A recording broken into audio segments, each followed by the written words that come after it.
Good evening and welcome all to the June 2nd Planning and Zoning Board meeting. I am Bob Sadie. I'm handling this meeting because the chair is not here tonight. If we could stand for the Pledge of Allegiance and a moment of silence, please.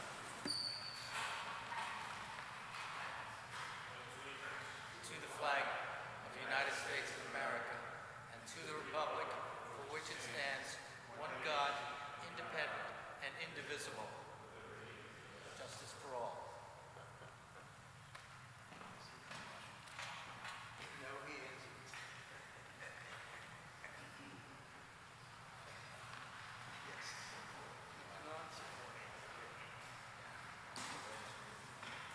So before we do the roll call, there's a couple of matters regarding the order of what we're going to be hearing. 668 New Haven Avenue, which is listed on new business, has been postponed to August 6th. If anybody is here for that matter, it will not be heard tonight. And then also in the new business, 249 Bridgeport Avenue, 0 Warwick Avenue will be heard last. There are some public hearings regarding that. So sorry. Susan, would you call the roll call? Mr. Agnesi? Present. Mr. Allen? Present. Mr. Anderson? Present. Mr. Hirsch? Here. Mr. Collegian? Present. Mr. Macchio? Here. Mr. Mortimer? Present. Mr. Sadie? Present. Mr. Zahardis? Present. Chairman Quish is excused. Thank you. So the first business is new business. It's 71 Platt Street, Zone R75, a petition of Thomas Lynch, Esquire, for re-subdivision of one residential lot into two residential lots on map 030, block 543, parcel 2 of which 296 LLC is the owner. Good evening, Attorney Lynch. You have the floor. Thank you, Mr. Sadie, and good evening, members of the board. Just for the record, my name is Thomas Lynch. I'm an attorney with the law firm of Lynch, Trimbicki, and Boynton, and my office is located here in Milford at 63 Cherry Street. I'm here tonight with my client, Angelo Lisi. Angelo and his partner, Greg Field, are the managers of 296 LLC, owners of the property located at 71 Platt Street here in Milford. So just by way of background, my clients bought this property back in March of this year. The proposal before you tonight is for an application for re-subdivision of the parcel into two zoning compliant building lots. Stephen has put up on the screen the existing conditions. So currently on site is a single-family residence. It's a ranch-style residence of some 1,100 square feet.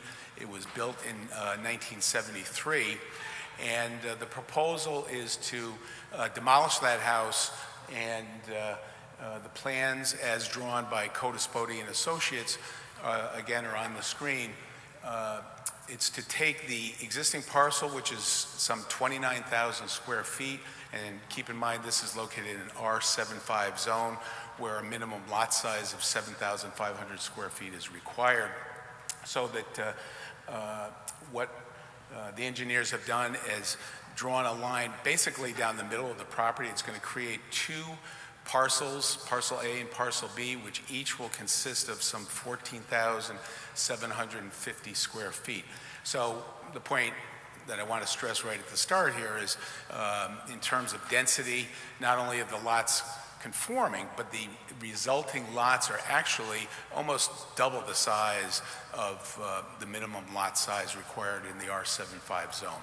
So if we can scroll through the site plan itself, you can see that there's two single-family houses that are envisioned, colonial style. They should be some 2,800 square feet or so, with rear decks. All setbacks are met through the engineered plan. The plans have been reviewed by the city engineer. Per our current subdivision regulations, underground utilities are envisioned and shown on the plan, both for sewer, water, and electric service and gas service to the two residences. And as I said, there is a memo dated June 19th from the city engineer. He had recommended in a prior memo a couple of changes, and they were made and submitted to him. David Sulkus had the opportunity to review the plan and issue his staff memo before he left on sick leave, and that speaks for itself. David found the plan to be zoning compliant and recommends that a condition of approval be that any conditions that were set forth in Mr. Podleski's memo of June 19th be adhered to. The plan also shows that concrete aprons and sidewalks will be provided per the Public Works Department requirements. So in all respects, this re-subdivision plan meets both the city engineering standards and the zoning requirements. I will note that my office did a title search of the property prior to us filing this application. This parcel was part of a 1953 lot split previously, so it didn't qualify as what's called a free split. As you know, any parcel that was created on a subdivision map after the institution of our zoning regulations in 1930, if any parcel on such a subdivision map is desired to be divided again, it requires a re-subdivision application, which we've submitted to you tonight. So that's it. It's a pretty straightforward application, and happy to answer any questions that you may have. Thank you very much, Attorney Lynch. Are there any questions from members of the board? Mr. Hirsch? Anybody on the right side? Seeing none, I'll take a vote on this particular matter. Okay. I move to approve as presented the petition of Thomas Lynch Esquire for re-subdivision of one residential lot into two residential lots on map 030, block 543, parcel 2, of which 296 LLC is the owner. Mr. Chairman, just before you take a vote, I know the public hearing is closed, but I'm just going to add for the record, I referenced Mr. Sulkus's memo to you. His memo does also state that my client is opting in lieu of dedicating 10% of the property to be open space. We're opting to provide a contribution to the open space fund, and if you're familiar with that process, we have to get an appraisal submitted to Mr. Sulkus, and then we prepare an open space lien that gets recorded until the fee is paid. So I just wanted to note that for the record. Thank you very much. There was a motion that was made. Was there a second to the motion? Mr. Zarides will be seconding that. And I think that you brought up a good point. Mr. Harris, you're sitting in lieu of Mr. Sulkus, who's not here. We have the report. Is there anything additional you need to indicate regarding the report, the staff report?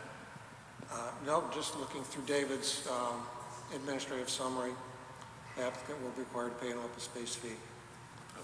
Okay, thank you very much. If we can, any other questions, any other thoughts? If we can get a vote on this then, please. Mr. Agnesi? With the motion. Mr. Allen? With the motion. Mr. Anderson? With the motion. Mr. Hirsch? With the motion. Mr. Collegian? With the motion. Mr. Macchio? Against the motion. Mr. Mortimer? With the motion. Mr. Sadi? With the motion. Mr. Zaharidis? With the motion.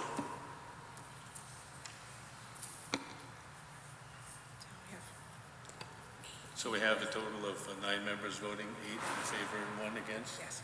Okay, so that motion passes. Okay. Thank you very much. Thank you. Thanks so much. So as I've indicated previously under new business, 668 Haven Avenue is continued. 249 Bridgeport Avenue is going to be moved to the end of the public hearings. So we're now going to go to public hearings. The first one we would have is number 3 Chestnut Street, Zone R75, petition of Douglas Woods Jr. for a special permit and coastal site plan review to construct a single-family dwelling on map 29, block 589, parcel 26A, of which 1C LLC and 3 Chester LLC are the owners, closed by August 6th, vote by October 10th. Good evening again, Mr. Woods. I believe we saw you at the last meeting. Yes, we were You can here. start off your presentation. Thank you. Chairman Sadi, I'm going to recuse myself. Okay, thank you. So So note for the record, Mr. Collegian will be leaving us. Just wait till he gets out of view. He's all set. You can proceed, Mr. Woods. Thank you. Thank you. So I'm sure just a few weeks ago, Lot 3, Chestnut is identical to Lot 1, with the exception that it's closer to the wetlands, so I'm seeking a special permit. The house itself, it's a 3-bedroom, 2.5 bath, built over 4 levels, right under 40 feet. I have a dedicated drive, as you can see, to both the lots in the back. The CAM was already approved in the previous hearing for the one Chestnut, so I would like to get the approval for the special permit to move forward on the second one as well. Okay, thank you. Are there any questions by Mr. Hirsch? Good evening, how are you? Good, how are you? Is this property in a flood zone? Yes, it is. Which flood zone is it in? I'm not entirely sure. Okay. What measures, if any, are going to be used to ensure that the property will not become unduly flooded and the mechanicals won't be flooded? So the property itself is going to be built 10 feet off the ground. So the main level will be just the garage, and then the living areas would be above that. Thank you. Any other questions from, okay, Mr. Alley? Yeah, just, you recall for 1 Chestnut Street, there had been an issue with a deep enforcement that required a restoration plan. Was this lot affected by that at all? It was under the same, affected by that same violation, but it was both resolved with the same report, so it's all set. Okay, thank you. Okay, thank you very much for your presentation. I got some other matters to take care of. I'm very proud of the fact you stood up twice in front of us and you did a great job. Yeah, it's my second time, but it's a little nerve-wracking, but Steve, could you give us a summary, please, of the administrative summary form? Just add from David's summary concerning the wetlands. The wetlands plantings which were required after the creation of the lots has been completed. And David writes, no adverse impact to coastal resources are anticipated. And again, there appears to be some conditions from engineering. Do you have those handy to put on the record what they might be? The engineering report indicates there's some conditions. Do you have that handy? No, I don't have that Okay. handy. So we can probably look at that in the form of a motion. I see nothing else further to... I see nothing further. I'll take a motion then, please. Mr. Sadi, I'm sorry. I was not here last time to hear the other one, so I think I'm not going to vote on this. Fair enough. So, Mr. Sadi, for clarification purposes, this was before us on June 18th, is that correct? That is my memory.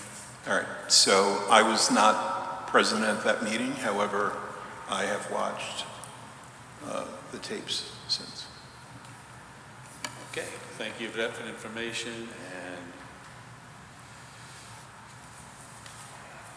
just get to one more thing. Okay, so we need a simple majority to pass this, and I'll listen to a motion by anybody. I move to approve with the following modification, that the wetland plantings that were required after the creation of lots have been completed.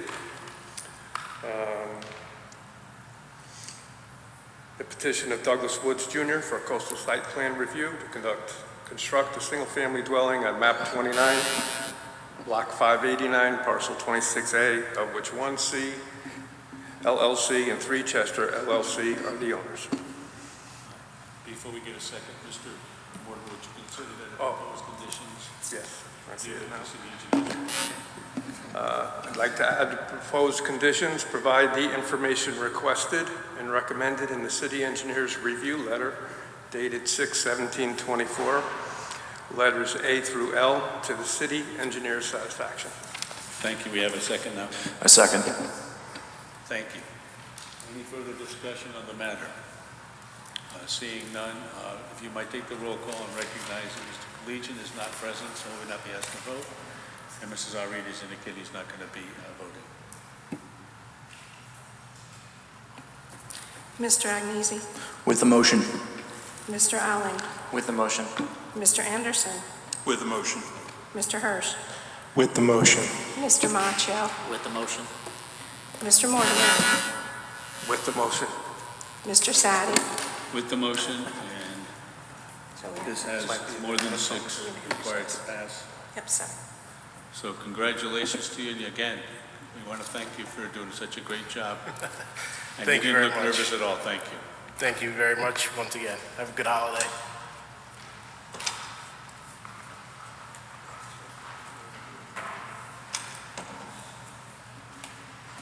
So we now get into public hearings.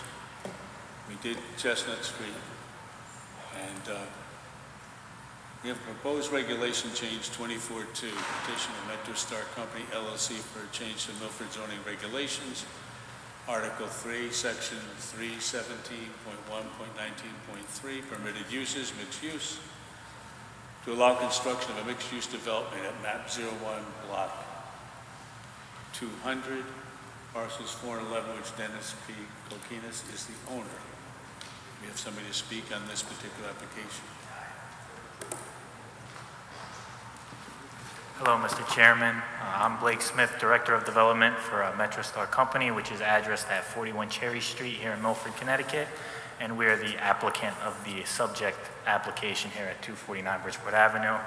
To start, I would like to just state that we have submitted the certificate of mailings for the notice of zone change letters, the receipt for the posting of the zone change maps at the Milford Town Clerk's office, and also a pictorial proof of the notice sign, just to get that on the record.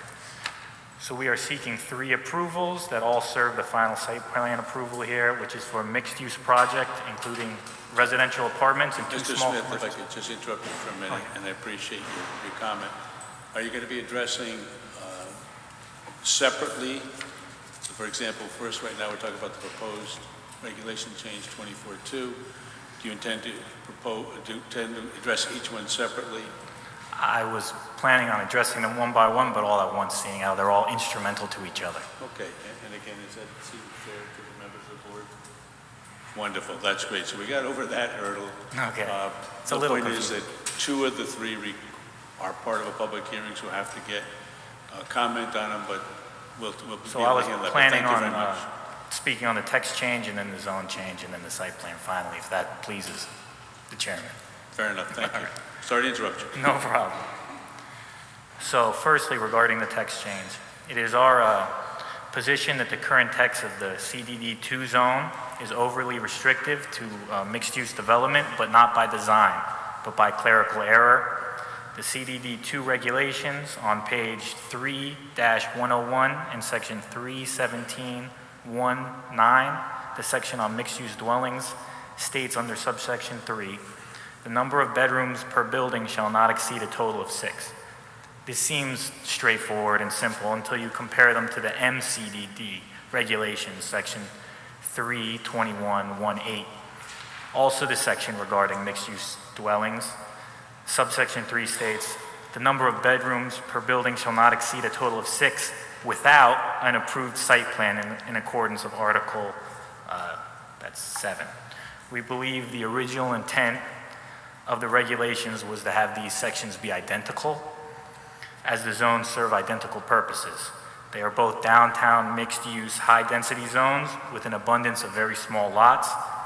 Our stance is that the development and growth of Devon's downtown has been slowed by this error, and that its correction would allow the section to experience the redevelopment and renaissance that it's due, as it is a wonderful location with access to restaurants, entertainment, and waterfront. So do you want to stop now and do the public comment, or do you want me to follow on to the zone change? Why don't you go to that part of it? That'd be great, thank you. Okay. Secondly, to address the zone change. Currently, the lot located at 0 Warwick Avenue is zoned R10. Our stance is due to its current commercial use as a parking lot, its lack of road access, and its untenable topographical location. It's pretty much impossible to use as a single-family lot. Multifamily use at the Bridgeport Flyer site which is 249 Bridgeport Avenue, would be in accordance with the city's plan of conservation and development. The future land use map, which is figure 50 on page 73 of the plan of development, earmarks this location for mixed use / multifamily use and encourages mixed use development along Milford's commercial corridors, Devon Center being a perfect example as such. And just for the record, we have spoken with the owner of 106 Ridge Street, which is the abutting neighbor of Zero Warwick to the south, and she's expressed some concerns about her trees, so she's asking us to cut some of those trees that threaten her house down as well. So then I'll stop and we'll come back for the site plan. Sure, thank you very much. All right, thank you. Any And before I go, I'm here with my architect, John Wicko, Ron Wassemer is our project engineer and land surveyor, and then also Dennis Kokokinos, who's the owner and proprietor of the Bridgeport Flyer Diner. He's here with us as well today. Thank you. Thank you. Are there any questions by members of the board regarding this issue?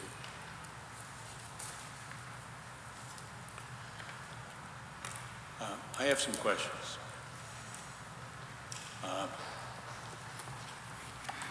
The MCDD, and I'm just trying to understand your comment about why we should treat this Devon district, the CDD, the same as MCDD. Could you expound upon that a little bit more, please? So currently under the mixed use, all the design district zones, 1, 2, and 3, they have this section on mixed use developments. And they all limit you to 6 units you can have 6 units without a site plan, but with 6 units or above, you would need a site plan. CDD2, which is the Devon Design District, is the only design district that doesn't have that clause about the site plan. And the only way you could have more units than that on a site like that is to have a 2-acre lot. Now, I don't memorize the map, but I don't think there's very many 2-acre lots in Devon. But then at the same time, the city's plan of conservation and development earmarks that corridor for mixed-use development. So in order to be in compliance with the town plan of development, we would need this text change to be able to actually develop mixed-use multifamily along that corridor. Okay, thank you. Any other questions by Mr. Mortimer? Thanks for coming in today. Thank you. Let me get my microphone set. I haven't seen any affordable units in this project. Are there any planned? There's none planned currently. The process to working on this is over a year in the making, and Dennis, the current owner, he's served the community for a long time, and to my understanding, this is his plan for retirement, is selling this property. And so in order to get him the maximum price, we never considered affordable units here, and they're not possible under a current financial model. Okay, so I noticed in CDD5, we have a regulation that marks 30% of all units in multi should be affordable. If we could get some affordable units here, I think this would be a good location for it. And I guess I'm asked the consideration that going forward, we look at that. Our stance is it wasn't currently in the regulations for CDD2, and so it was never in our plan.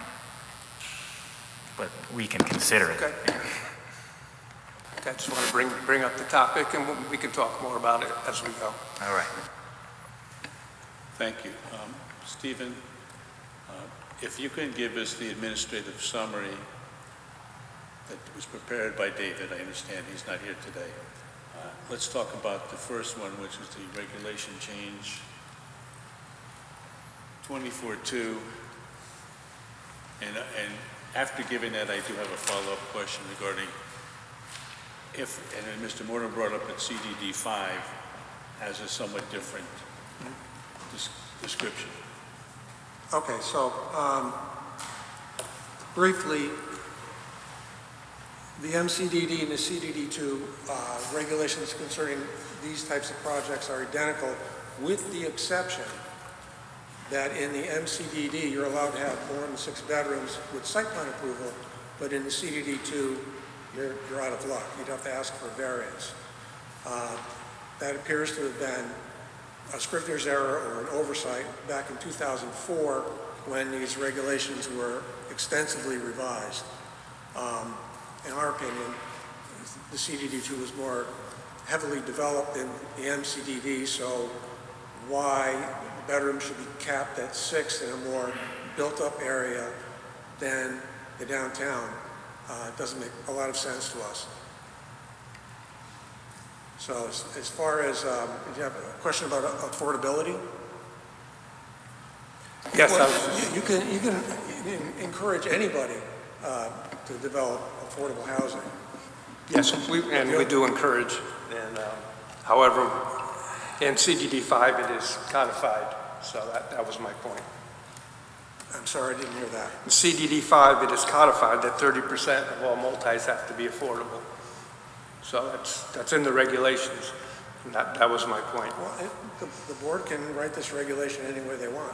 Correct.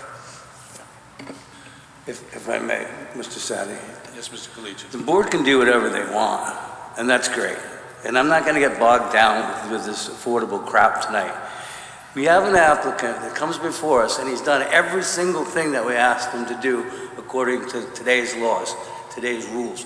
If we're going to change affordability, let's change affordability. But we're not going to do it tonight because this applicant did every single thing they're supposed to do to come here, and he doesn't need to do affordability. And in fact, I don't want to hear about it, please, tonight.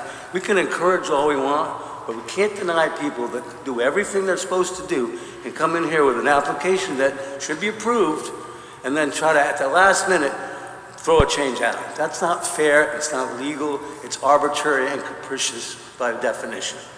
Please, let's not do that tonight. Any other comments? Yeah, I understand your point, but they're asking for a zone change to begin with, so, you know, we have to change the regulations one way or the other, so.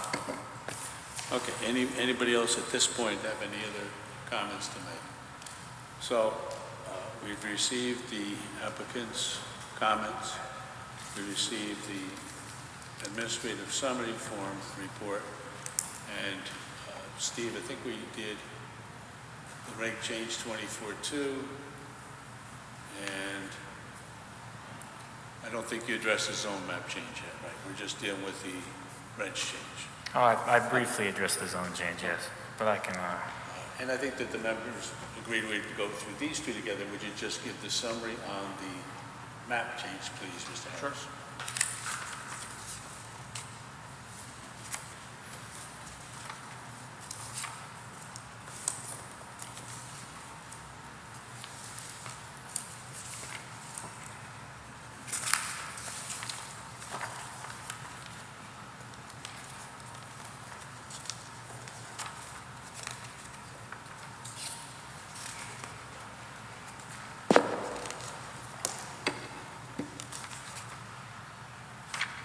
I don't appear to have that with me. Could you at least explain to the members of the board what would happen if we did go into the zone change and we approved it, and if this would affect the second item that we're talking about at the public hearing? I'm sorry, I'm having a hard time hearing you. We have the applicant in the first part of it requesting a zone change. Mm-hmm. Second part we see is request for a map change. Yes. Could you explain that to the board members? I don't see a written report. Okay, let me bring up that other map.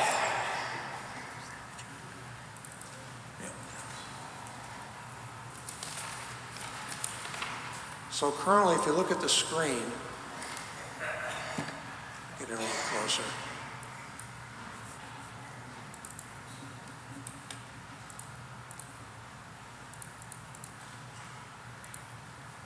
So Bridgeport Avenue goes out this way. This is all CDD2. This landlocked parcel is in the R10. So there's R10 here, and there's R10 down this way. What this does is simply pulls this lot into CDD2. Because right now it's landlocked, it can only be used in conjunction with an abutting lot that's on a street. Say that again, it was landlocked, you said? Yes, it is. This lot right here, see this outline, it's landlocked parcel, it's got lots So it's all around. basically useless as a R10? Pardon? It's basically useless as a R10? It has to be used in conjunction with a lot that abuts a street, because you can't use it by itself because it doesn't abut a street. Right, so it's, how it is zoned right now is basically useless? Because you're Right not going to now, get a driveway well, through somebody else's property? Yeah, right now it's being used for parking, or 249 Bridgeport Avenue. Right, and you can't put a single-family house on it at all because it's landlocked? Because it's landlocked, correct. Okay, so, Thank you. Any other questions? So we've now received the two administrative summary reports. This is a public hearing, and if anybody wishes to speak and address this particular issue, which is a proposed zone change 24-2, and then if that is approved, the issue of a map change.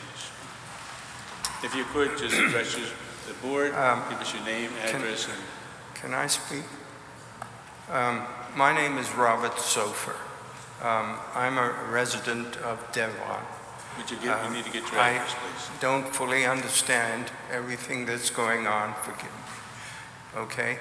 Now, if you want my full name and address, I'll give it to you. I've lived in Devon for 50 years. I was reading about this. I'm not objecting to it, I just want to understand it. You're talking about replacing the Bridgeport Flyer and adjacent property, which is landlocked, which is zoned as R10, and presumably that is to be replaced by multi-use buildings. You showed an illustration of the building. How many such buildings are there to be there? I don't understand that. Are there 3, 1, 2, what? How many? Two. Okay. So the only reason I'm here is to say that we've used the flyer for years and years, and we're very happy to have used it, and we're sorry to see it go. I understand that district is a mixed-use district right through Naugatuck Avenue. It's zoned as a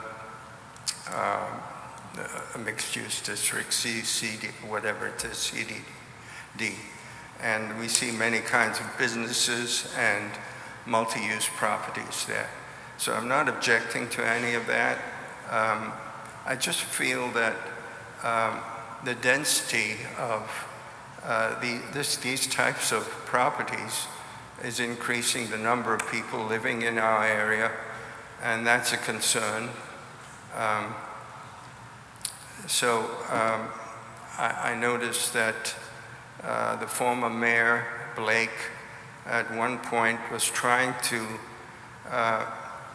constrain the development of properties in the West Shore area when he negotiated with the diocese in Hartford and he agreed to buy the property at the St. Gabriel School. I know that's not completely relevant to what we're talking about here, but that's a concern as a resident. I don't want to see increased density. And so anyway, you've explained to me that there are going to be 2 such buildings there, and I understand that, thank you. I appreciate your patience for listening to me. Thank you. You just get it, Sir. Mr. Sofer, an address. We do need your address. Sorry. Your Address, please.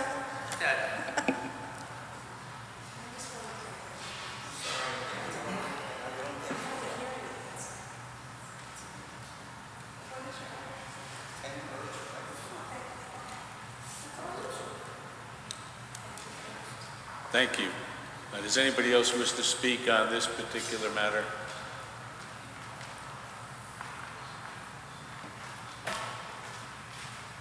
Hi, Hi, my name is Allison Soto. I own the property directly bordering the 0 Warwick Ave. I own 19 Warwick Ave. And my concern is that if you divide that lot in half, the front portion of it closest to Naugatuck Avenue is being used for parking right now. And so that directly abuts my backyard. And then the front part of it closest to, I think it might be, it's on Ridge Street, but I'm not sure what number it is, maybe 106. The other person that abuts the property, that's all woods. Now, I did speak to Mr. Smith. I called him when I got a notice about the proposed changes. And he did say that that was going to continue to stay woods, which is comforting somewhat, because this is a little scary, obviously. But you keep saying it's landlocked, and I don't believe that it is. I mean, if you zoom in, it might look landlocked from the street, but if you zoom in, you can see that there is driveway access there.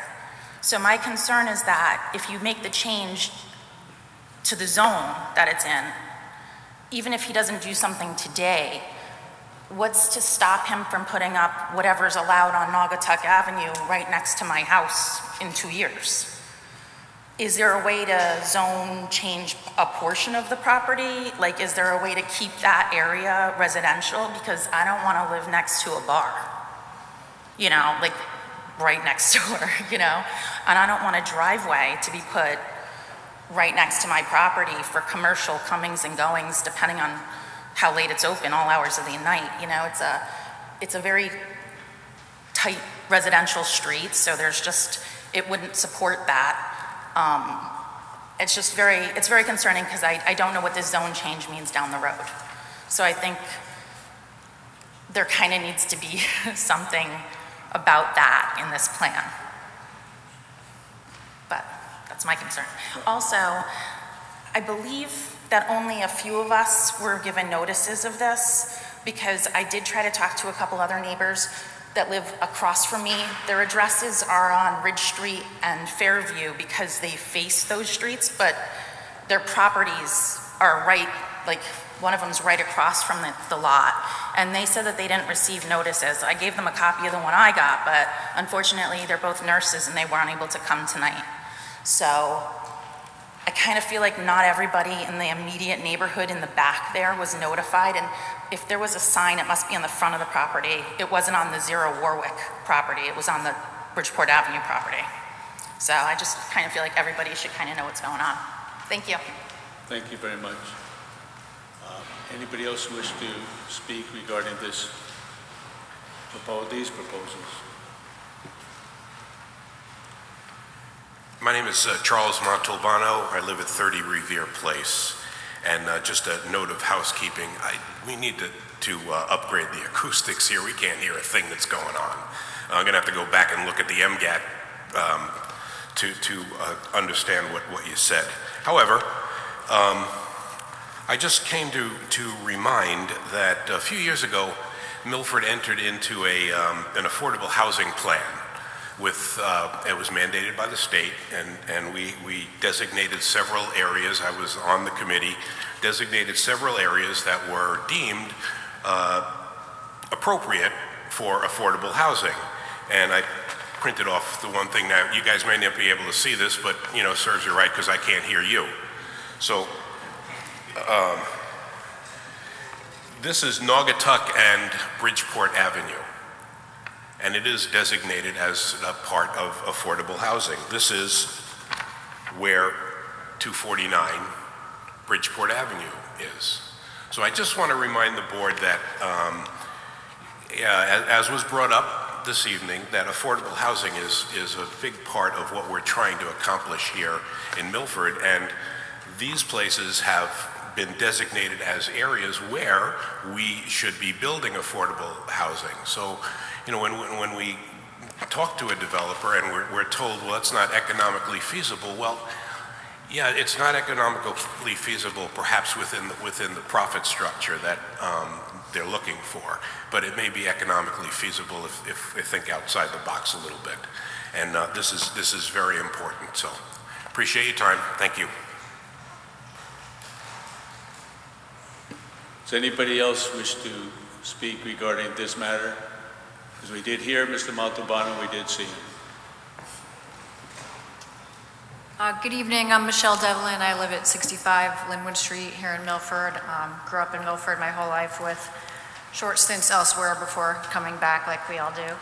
I can't comment on whether this parcel was inadvertently left off from being zoned like other areas, but I will say that if you've driven on Bridgeport Avenue in the morning time or during rush hour time or on the weekend, it's extremely congested. And I'm concerned that adding more development to this area with mixed use and multifamily is going to dramatically add to that congestion, especially with the schools there. My son just graduated from JFK. He'll be going to West Shore, eventually Lower, where we have to cross the post road. I'll have to be picking him up, and that's going to be difficult with the extra congestion on the road.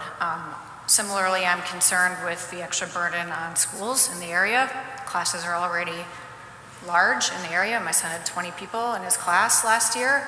That's not going to be alleviated by more children in the area.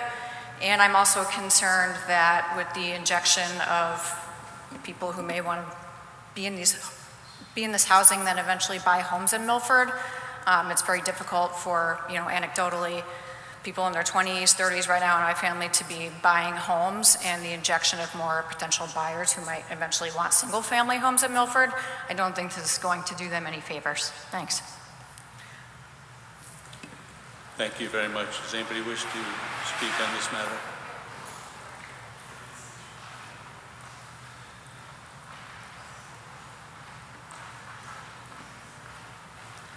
Good evening. My name is Christopher Hay. I own the property adjacent to the property in question here, 227, 229 Bridgeport Avenue. I also own the parking lot at 563 Naugatuck Ave, which is the adjacent to the 227, 229 Bridgeport Ave property. I do not own the small strip in front with the tattoo shop and the exterior place. Sorry, I own the building next to it, next to the Bridgeport Fly Diner. Just wanted to note, Dennis has been a neighbor of ours for the last 8 years. I also own the business in the location, Liberty Rock Tavern. We've been there for 8 years. It'll be 9 years in February. Just to get to know, Dennis has been a great neighbor, 8 years. I understand his frustrations being in the restaurant business myself. Understand why he is doing this. Just wanted to go on record that we, obviously being a business next door, there are privacy concerns and concerns of, noise variances and things like that, but we just want to be, in support of whatever is right in this area. We've been there now 8 years, have owned the building now for almost 4, and having a business in there in this area has been good for us, but, we do support Dennis in his decision to retire and definitely this project to whatever extent it is right for this town and does get approved. That being said, we just want to be made aware of any changes that are happening, in the business, as far as being right next door is concerned. Obviously, we just want to be made aware that anything's happening. So that's it. Thank you.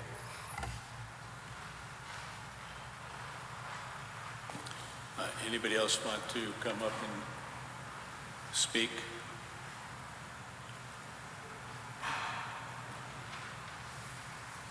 Okay, appears that nobody else wants to come up and speak. Mr. Smith, you can have the last chance to rebut or make comments about the speakers. Thank you. Hello, Mr. Chairman, again.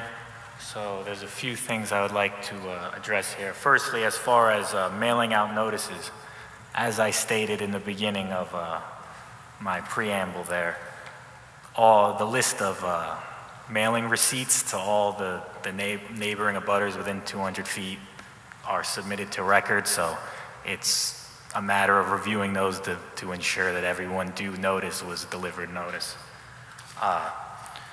To address traffic concerns, according to the literature on trip generation, multifamily housing is significantly smaller amount of trips than an active diner with 18-wheeler traffic would create. But I would also like to remind the board that a site plan approval doesn't require a traffic study necessarily.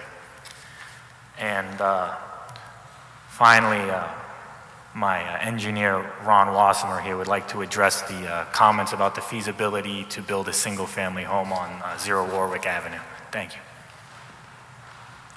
Good evening. Good evening. For the record, Ronald Wasmer, professional engineer, land surveyor with an office at 158 Research Drive. So I just want to touch base on the comment about building a single-family house. So presently, the plans don't include anything like that. 0 Warwick, a portion of it, a significant portion, is currently used for parking for the diner. A small portion of 0 Warwick does touch Warwick Street, but there's insufficient frontage to have a conforming lot. And with the proposal for the site plan, the lots are proposed to be merged, so any changes would require site plan approval by this commission. There's also some topographic constraints that would make it practically infeasible to access the property on 0 Warwick from Bridgeport Avenue to build a house in that location. Okay, and I thank you for speaking before us, but I have some questions for you. Okay. You've now acknowledged that, as we saw on the maps, that 0 Warwick actually does have access to both Ridge and Warwick Street. There is land that touches Warwick Street, or Ridge, I'm not sure what you want to call it. It's listed as 0 Warwick. It's right where Warwick and Ridge come together in a 90-degree turn. But the property borders public streets. It borders a public street. It doesn't have sufficient lot frontage to be a single-family lot in the zone. But then again, that could go before a board of variance. I suppose you could ask for a variance, yes. Okay. Are there any questions for Mr. Wassemer while he's here? I'm just wondering how wide that strip of land that abuts those streets is? It's about 25 feet wide, give or take. I don't have the exact dimension, but in relative terms, yes. Could you say that again, please? 25 feet, more or less. 12 feet? 25 feet, more or less. I can't hear either. Okay, thanks. Any other questions by members of the board? Is there any reason that we need to continue this hearing? Mr. Machio? Yeah, you said that there's 30% for affordable housing that's required in this zone, correct? Not in this zone, in Okay. CDD 5. I was just making a comparison.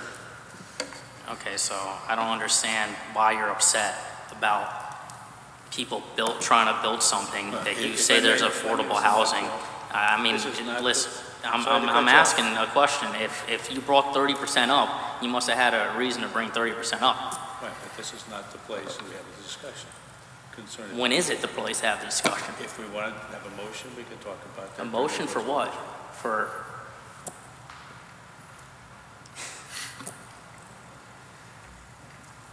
I'm asking a question, a motion for what? I'm asking why was the 30% even brought up? If it's not against the regulations. It's not a point of our discussion at this point during the proceeding. We're listening to an applicant give us reasons why the zone change should be approved and why the maps change should be approved. We're dealing with that right now. It's in rebuttal. That's all I'm saying. If there's any question for the applicant, and I see none, you have nothing else to say because we did ask a few questions, Mr. Wassemer. No, I'm okay as long as you guys are. So now the next step is, does anybody have any concern that we should continue this, or do we want to close the hearing tonight and move forward?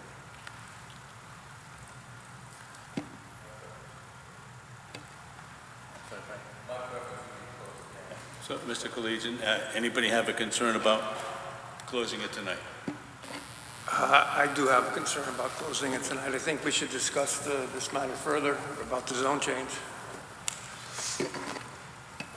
Okay. Is there a consensus on said issue, or do we have, I'm sorry, Mr. Hirsch first? Mr. Mortimer, I'm not clear what the reason is why you want to keep the hearing open. Well, I am aware CDD 5 is not 30% doesn't apply here, I would like to, and I understand the retirement plan. I certainly have sympathy for that. This is an important issue for the city, though, and I think we should consider whether we should, in changing the regulations to allow 50 units, we should, in return, get some of the affordable units that we need so desperately. So that's what I think we should discuss. Is this the proper forum, a public hearing, the proper forum to have that discussion, or is that the kind of discussion that should be held in a subcommittee hearing? That's a good point. In my opinion, we should have had the regulation done already and on the books, and we wouldn't have to ask for consideration from the developer for affordable housing. But unfortunately, this is where we're at. Right, the rules are written and that's what it is. So if you want to Yes, change it, you need to have a subcommittee to change the rules. And now you're trying to hold somebody accountable for something that you want, and it's not against the rules. That makes no sense to me. Mr. Macho, well, I don't really, this is not the point that you have to make here. We are now at the point. You're trying to hold him accountable for something that's not written down. Mr. Macho, please, I'm speaking. We have a vote on whether we're going to close this hearing, and we're going to do it by roll call. So if you might take the roll call on the vote, please. We didn't even vote on the roll call yet. I mean, Mr. Chairman, Mr. Chairman, Mr. Chairman, I'd like to just remind the board that the item on the table is the regulation text change. And the map change if we do. right, and we're still discussing it. And this is something that you've been trying to do in the territory where the mall is and other areas where you wanted these units so you could relieve pressure off the housing market, and you're trying to hold his feet to the fire for something that's not written down. Well, Please, gentlemen. I don't want to argue. The issue we have is whether we close the public hearing. And that's where we should be. Now, we apparently do not have a consensus. When we don't have a consensus, we do a roll call about whether we're going to close the hearing. So I'll make the motion whether we're going to close the hearing, and if you could take a roll call, please. Mr. Chairman, just for the sake of clarity, the board needs to dispose of the text change first, then open the map amendment item and have that as a separate public hearing, a separate vote.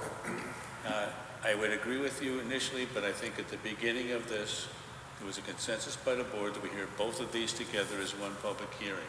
I agree that the vote has to be done separately. So, Susan, if you might take a roll call, this is the question whether we're going to close the public hearing. Mr. Agnesi? With the motion. Mr. Allen? With the motion. Mr. Anderson? With the motion. Mr. Hirsch? With the motion. Mr. Collegian? With the motion. Mr. Macchio? With the motion. Mr. Mortimer? Against the motion. Mr. Sadi? With the motion? Mr. Zaharidis? With the motion. Okay, so the public hearing has now been closed. As I understand what we can do, if we wish to, we can comment at any point about what was going on, but it appears that we've pretty much commented on what should be going forward. We've addressed the applicant, we listened to the people that spoke, some in favor, some not. The next step would be a motion that would be considered by the board. Now that we've closed the public hearing, the first one would have to be a motion regarding the proposed regulation change 24.2. Is that Mr. Collegian making a motion?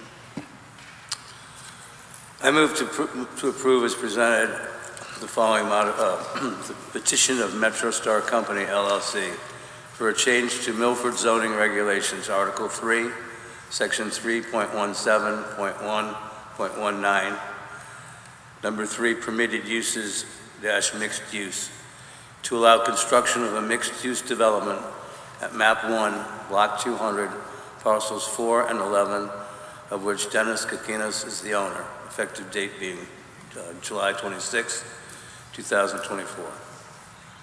Thank you. Do we have a second? I second. Mr. Agnesi. So, is there any discussion on the motion by Mr. Collegian? Mr. Chair, through you. Thank you, Mr. Allen.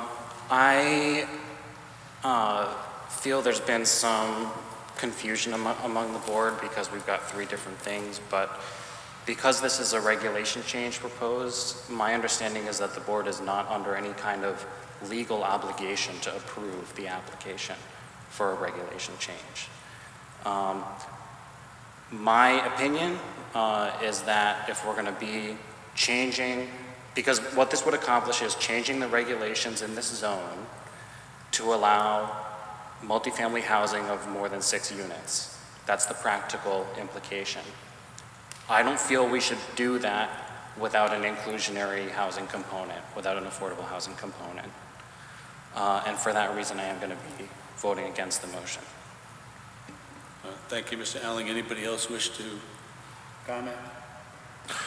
Yes. Mr. Agnese, thank you.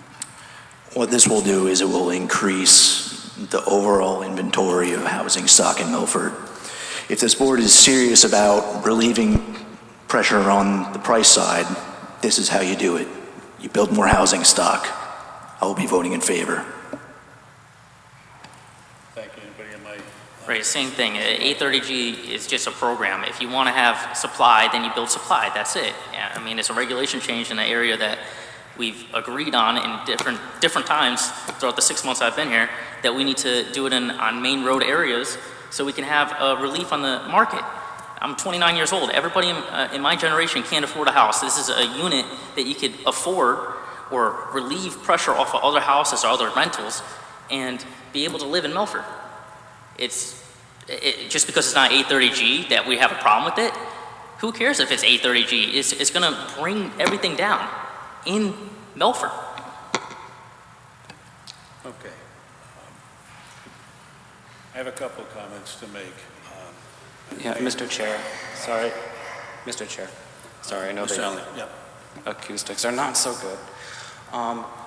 My view on this has been that requiring inclusionary housing as part of a plan that includes allowing more multifamily housing doesn't decrease the inventory. Rents are determined by supply and demand.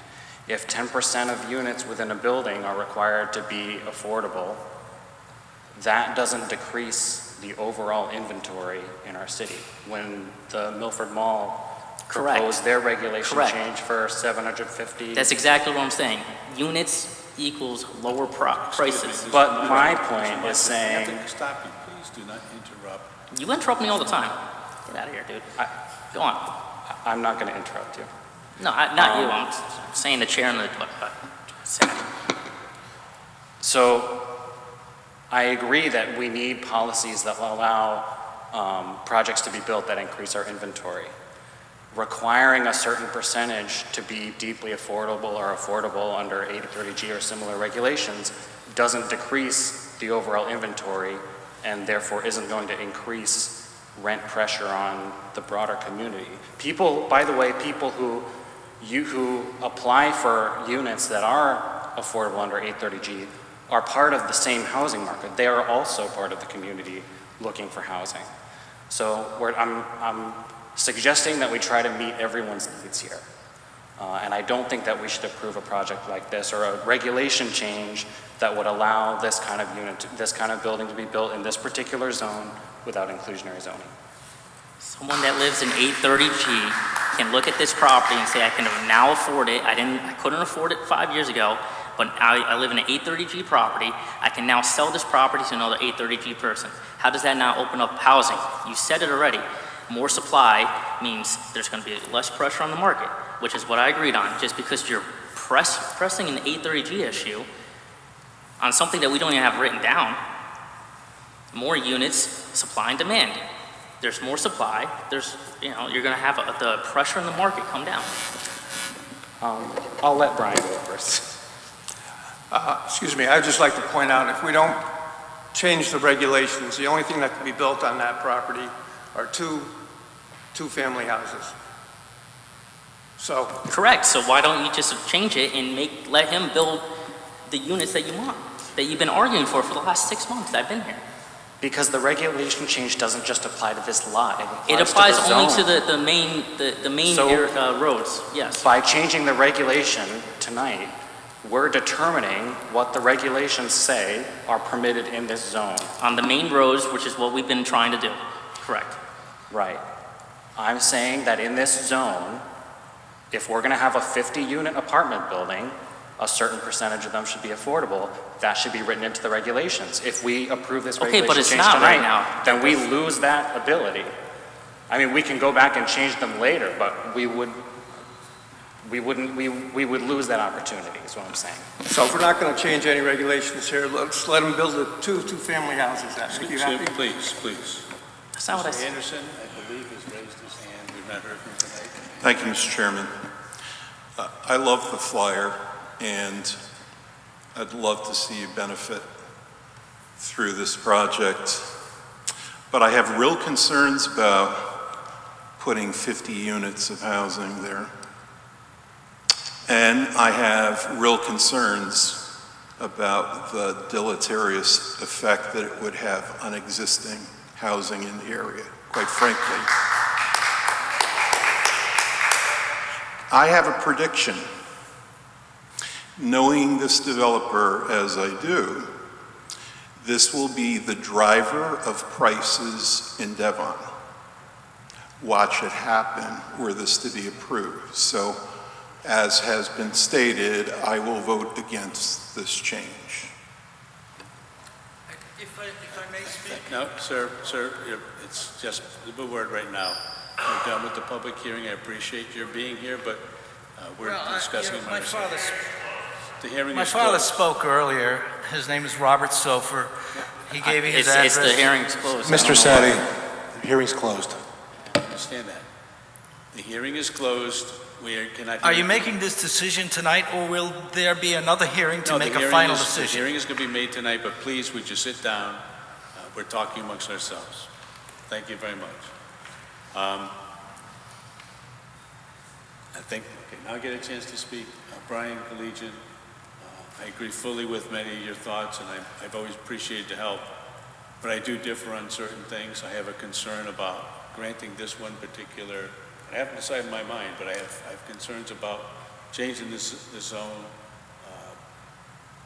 I don't know what I'm going to do yet, but I just want to point out that if we do agree with this, we're still going to have the issue of the appropriate amount of housing that's affordable and available for everybody. I have nothing more to say. I'm going to listen to other members during the course of their vote. I'll make up my mind at the time. Thank you. Mr. Collegian, do you wish to say anything else at all? Without getting into my feelings on affordable housing, I think we could all agree that we need more housing, more affordable housing. I just want to remind people that this is an application that was put together based on the rules that existed at the time of the application. It's patently unfair, I believe the courts call it arbitrary and capricious, to just change the things at the last minute or hold up a project under the threat of a change. The laws are the laws. If we're going to change the laws, let's change them, but not tonight. Tonight's not the night. Thank you, Mr. Collegian. Mr. Hirsch? Mr. Collegian, the only people trying to change the laws are the applicant. The laws currently is that the number of bedrooms in a CDD2 zone only allow a building with 6 units. They want to change that law, and that law will not just apply to this proposed project, which is third on the list of things we have to cover tonight with this applicant, but this is going to apply to this is going to apply to the entire CDD2 zone, and there is a potential for a slippery slope where you're going to see this developer and other developers come into other zones trying to change the rules and regulations to allow for housing in areas that historically have been commercial zones, and now we're going to turn commercial zones into residential zones. And where does it stop? Thank you. It appears that every member of the board has spoken on the issue. Would you please take the roll call and just, Brian, you did make Brian Collegian made the motion in a second. I just want to verify the motion was made by Mr. Collegian. Thank you. Mr. Agnesi? With the motion. Mr. Alling? Against the motion. Mr. Anderson? Against motion. Mr. Hirsch? Against the motion. Mr. Collegian? I'm with the motion. Mr. Machio? I'm with the motion. Mr. Mortimer? I'm against the motion. Mr. Sadi? Against the motion. Mr. Zaharidis? With the motion. Necessary. So we needed 6 votes, there were 9 members here. We only have 4 was in favor and 5 against, so this is not passed. Just letting you know, you went against everything that you talked about for the last 6 months.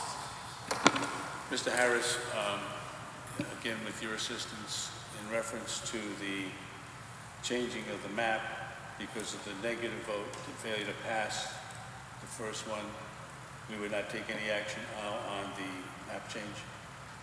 They're independent. I mean, you can not change a regulation or change the zoning map itself. One is not dependent on the other. Thank you. So, at this point, Mr. Smith, if you do wish to address us, Mr. Collegian, do you have another thought on this?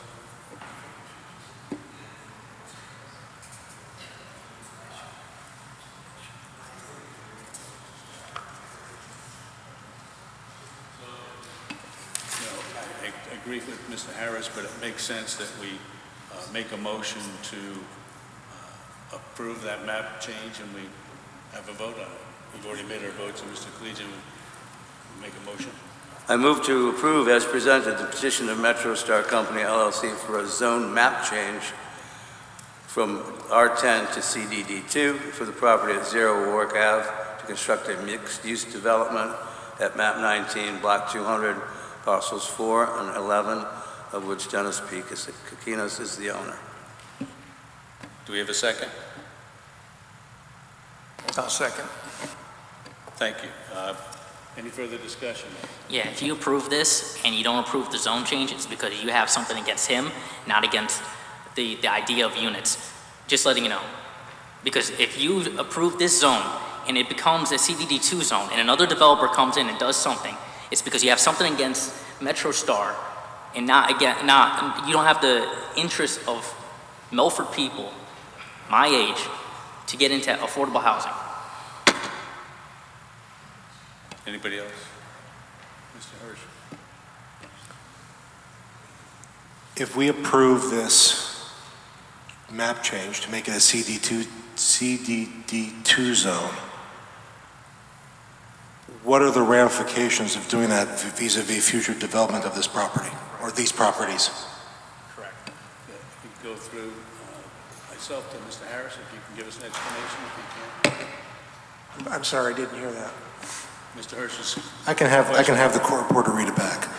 What if we approve this zone change, this zone map change to turn this zone R2 into a CDD2 zone? What would be the effect on future development of this parcel? Well, then, if you change the map to include this to CDD2, then this parcel would enjoy any use allowed in the CDD2.